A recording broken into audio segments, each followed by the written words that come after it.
Hi, my name's Dave and I work for PACE, which stands for Programme for Applied Christian Education. We partner with local churches to help everyone in schools explore the Christian faith. Now, this lesson is all about one of the biggest questions that people ask. Why are we here? Or what's the meaning of life? We'll explore this question and what Christians believe about it, but before that, here's a slightly easier question to think about. If you had 24 hours left to live, what would you do?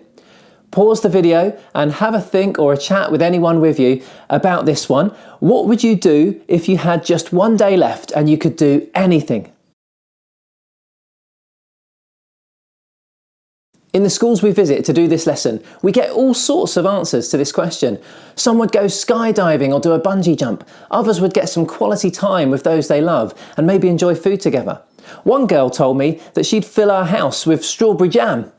Our answers to this question might give us a clue about what we think about why we're here and what matters the most in life. If you think the point in life is having as much fun as you can, then you might use your last day to go on adventures that you've not yet had. If, on the other hand, you think the point of life is building the best relationships you can, you might get as many hours as you could with those who you love the most. Or if you think the point of life is strawberry jam, then I guess you might as well spend your final hours on Earth filling your house with as much of the stuff as you possibly could. So many people get told that they have a certain amount of time left to live, and then only then do they stop and think about the purpose of life and realise they've not been doing the things they think matter the most. They might even feel like they've wasted the years they've had. My advice is this: don't wait till then to stop and think about this important question. Think about the question of why we're here now and learn all you can now about the purpose of life so that you can really live your life purposefully and to the full. I hope your last day will be just one more day of what you've been investing your whole life in, knowing what it's really all been for. This is Solomon. He was one of the wisest kings that Israel had in the Bible, and he gave some serious thought to this question of the meaning of life. Here's what he had to say about it as he began to consider it. Meaningless, meaningless, says the teacher. Utterly meaningless. Everything is meaningless. What's there to show for a lifetime of work, a lifetime of working your fingers to the bone? One generation goes its way, the next one arrives, but nothing changes. It's business as usual for old planet Earth. The sun comes up and the sun goes down, then it does it again and again, the same old round. The wind blows south, the wind blows north. Around and around and around it blows, blowing this way, then that, the whirling, erratic wind. All the rivers flow into the sea, but the sea never fills up. The rivers keep flowing to the same old place and then start all over and do it again. Everything's boring, utterly boring. No one can find any meaning in it. Boring to the eye, boring to the ear. What was, will be again. What happened will happen again. There's nothing new on this earth. Year after year, it's the same old thing. Does someone call out, "Hey, this is new"? Don't get excited. It's the same old story. Nobody remembers what happened yesterday, and the things that will happen tomorrow, nobody will remember them either. Don't count on being remembered. Yikes! It's kind of depressing, isn't it? Now, thankfully, this isn't the conclusion that Solomon landed on at the end, but he's wading through the long grass of it for us, helping us to stop and really think hard about the true purpose of life. What do you think? What do you think is the point of life? Do you think there is one or not? And if you do, what do you think it is? Have a pause now with the video and think and discuss this and jot down your ideas. I've spoken to hundreds of people on the streets and asked them what they think the point of life is. What do they think it's really all about? And they tell me the following things. Some will say, happiness is the point of life, doing whatever makes you happiest. Others tell me that what really counts is love and relationships with family and friends. Others will talk about success in their exams, career, or gaining great wealth. One girl in my youth group once told me that she wanted to be famous when she was older. I said, famous for what? And she said, nothing, just famous. For her, fame was what mattered. I kind of hope she's changed her mind about that now. Jim Carrey, the famous actor and comedian, said, "I wish that everyone could get rich and famous and have everything they ever dreamed of, so they would know that's not the answer." Is there an answer? Is there any real meaning to this life? Take a look at this clip from Reasonable Faith, which explores and discusses this question and links it to another important question that we should ask. You know, nobody asked me if I wanted to exist. Yeah, one day, boom, there you are, and you think to yourself, why am I here? Well, what do you think? Is there a reason we're here? Do our lives have any real significance? Well, that depends On what? on whether or not God exists. Wait, hold on. Are you saying that my life has no significance because I don't believe in God? No, not at all. I'm saying that if God doesn't exist, it doesn't matter what you believe. Our lives would have no objective meaning, value, or purpose. Many atheists themselves recognize this. If atheism is true, life is absurd. Okay, and why do they think that? To begin with, if God does not exist, then the physical universe is all there is. Which means you and I are just accidental byproducts of nature. Right, so? That means we were not intentionally designed, so there's no purpose for us being here. Whoa. It gets worse. If God does not exist, there is no absolute standard of moral value. You've heard of Richard Dawkins, the atheist. He points out that in a materialistic universe, there is at bottom no design, no purpose, no evil, no good, nothing but pointless indifference. So you're saying atheists can't be good people? No, I'm not saying that. Many atheists live good lives. What I'm saying is, atheism fails to provide an objective basis for saying any particular action is good or evil. Oh, come on. After millions of years of sociobiological evolution, humans have developed a sense of morality. We all know it's good to feed a hungry child and bad to torture someone for fun. Of course we do, but that's precisely what atheism cannot explain. If there's no God, then what we consider right or wrong is nothing more than an accident of evolution or a human social convention. So what? I'm good with that. Really? Evolution implies survival of the fittest, not morality. And social convention means that racism, intolerance, and cruelty are not really wrong. They just happen to be unpopular. Okay, so atheists need to come up with some objective standard for rights and wrongs. How about this? If an action leads to human flourishing, then we can say it's objectively good. And if it doesn't, it's objectively evil. But why think that human flourishing is good? Aren't you being species-centric? Why not refer instead to the flourishing of rats or cabbages? Well, And who gets to decide what contributes to human flourishing? Hitler was convinced killing millions of Jews would promote human flourishing. And Margaret Sanger thought forcing poor people to be sterilized would lead to human flourishing.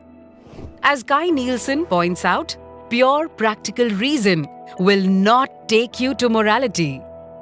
So if atheism is true, there is no legitimate basis for saying that behaving one way is worse than behaving any other way. So it really doesn't matter how you live your life. Your day-to-day choices are meaningless. that's depressing.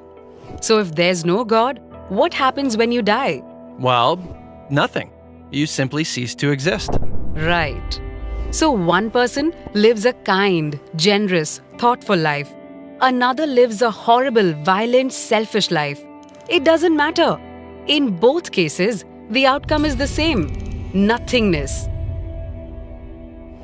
So how can their life choices have any objective meaning? Well, it's certainly meaningful if I discover a cure for cancer or save a child's life. I agree completely. But atheism can't explain why. Scientists predict that eventually the whole universe and mankind with it will die out. So everything comes to nothing. That's why atheist Bertrand Russell says we must build our lives on the firm foundation of despair. No thanks. I'd rather live a happy life. You're not alone. Every atheist has to choose between being happy or being consistent. You can tell the whole world you're an atheist, but you can't really live like one. Okay, so you're a Christian. If your God did exist, how would that change anything? If Christianity is true, then each one of us is here for a reason. And life does not end at the grave. And God, He's the absolute standard of goodness. He knows you, He loves you, and He intentionally created you. So your life ultimately does have objective meaning, value, and purpose. That means you can live a life that's both happy and consistent. Well, that doesn't prove Christianity's true. Agreed. I'm simply pointing out that for Christians, living a life that is both happy and consistent is possible. For atheists, it's not. So what are you going to choose?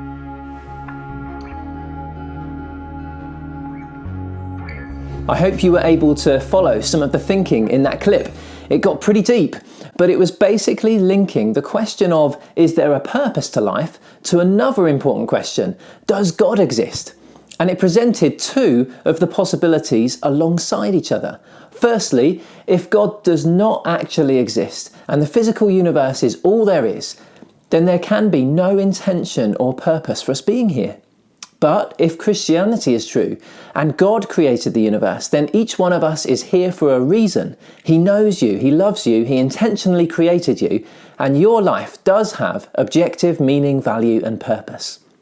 In other words, if there really is a great mind behind the universe, then there really must be a big idea for why it was made. But if there really isn't, then there really isn't.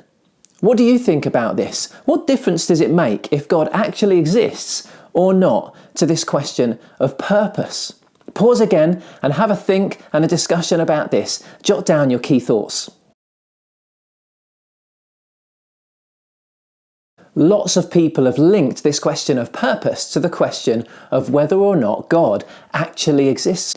Richard Dawkins, the well-known atheist and writer, says, "You and I, we come from no one. We exist for no cause. And when we die, we go nowhere. I don't feel depressed about it, but if somebody does, that's their problem. Maybe the logic is deeply pessimistic. The universe is bleak, cold, and empty. But so what? In other words, there is no God, and so there's no point to life." But Richard chooses not to feel depressed about that for some reason. I wonder what his reason is. Rick Warren, a well-known Christian church leader and author in America, says something very similar to Dawkins. He says, "Without God, life has no purpose, and without purpose, life has no meaning, and without meaning, life has no significance or hope."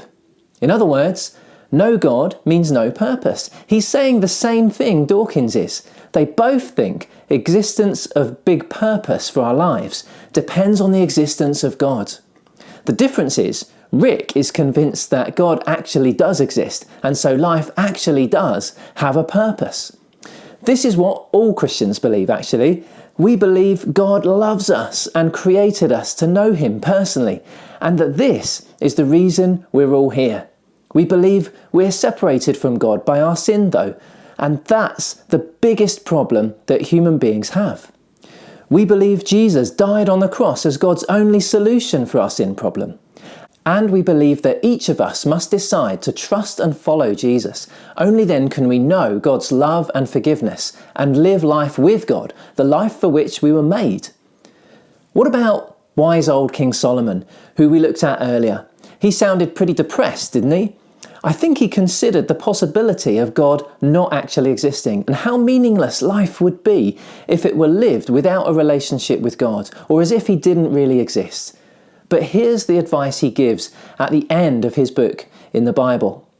Honour and enjoy your Creator while you're still young. The last and final word is this: fear God, do what He tells you, and that's it.